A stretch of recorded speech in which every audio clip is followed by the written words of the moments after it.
Présent pour la parole, honorable membre du bureau, honorable député, chers collègues. Pour mes 3-4 minutes, il y aura une minute à chaque ministre. Nous commençons par le ministre des Affaires foncières. Madame, aujourd'hui, je crois que tous les 3 ministres ont été à leur hauteur. Ils ont bien répondu à nos questions. Je voudrais demander à Madame la ministre, il faut arriver à garantir les titres, les certificats congolais. Vous allez avec un titre congolais dans une banque pour qu'on n'hésite pas à les prendre en considération, à l'extérieur comme à l'intérieur. Je donne l'exemple de ceci. Si ça s'avère vrai, vous voyez ici en Célé, on parle des promoteurs immobiliers.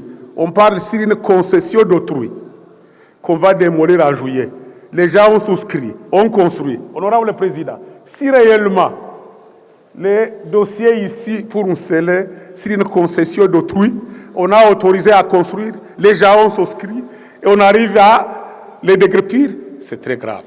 Donc, nous vous encourageons et je crois qu'au niveau de l'Assemblée nationale, s'il faut, pour les budgets 2027, on peut renforcer pour qu'on puisse numériser, informatiser les titres. Ça permet même au service des impôts, chaque fois, dans les registres des impôts, retrouver chacun à quel titre et il est qui.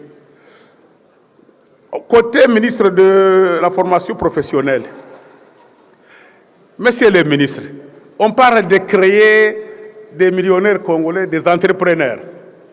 Nous avons 145 territoires. Il faut ouvrir dans chaque territoire un centre de formation professionnelle. Ça ne coûte pas grand-chose. Si l'État, le gouvernement mobilise 145 millions, on aura dans chaque territoire un centre de formation professionnelle. Ça va permettre au ministre des Mines de dire aux officiers, voilà, les gens sont formés par là, vous pouvez les utiliser. Avec INPP, avec vous-même, il faut arriver à faire cela, ça va garantir à créer des emplois, à créer la richesse. En ce qui concerne les ministres des Mines, nous l'encourageons. Il faut arriver à régler la question du secteur minier, surtout artisanal. Comme vous l'avez fait pour le cobalt, il faut le faire pour les autres secteurs, le coltan, la cassérite, l'or.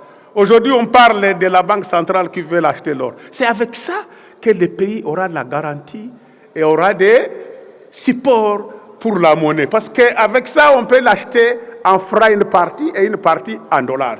Je crois que ce que vous avez fait est très important. Vous savez, comme les autres ont dit, le secteur minier, l'exportation, c'était même géré par l'extérieur.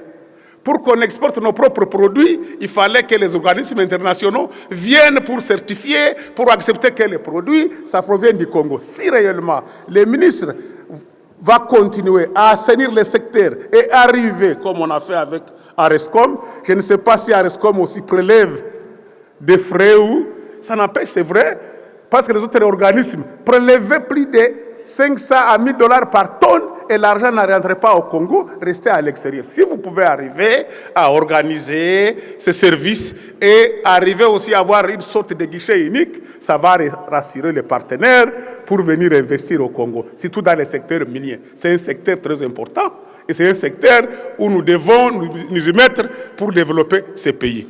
Pour terminer, je crois que les 3 ministres ont été à leur hauteur. Il faut les encourager. Il faut féliciter les collègues qui ont soulevé la question.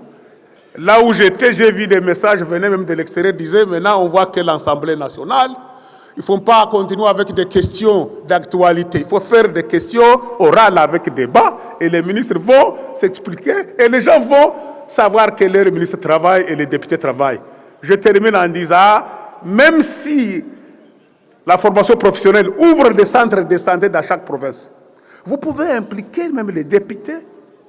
Parce que ton collègue, le ministre de PMA, a dit on va créer dans chaque territoire 4 opérateurs économiques. Si on a 4 députés, on va créer, oui, on va doubler. On va les doubler tant qu'on ne les forme pas de quelle manière. Donc, votre service est très important. Il faut former les gens dans la maçonnerie, menuiserie, construction. Le besoin est là. Le pays est encore vierge à reconstruire. Il faut former les gens. Donc, moi, je remercie les collègues qui ont posé cette question et je remercie les ministres qui ont répondu et je remercie l'Assemblée nationale qui a convoqué les ministres. Il faut continuer chaque semaine qu'on a au moins 2 ou 3 ministres qui viennent expliquer, éclairer l'Assemblée nationale, la représentation nationale. Je vous remercie.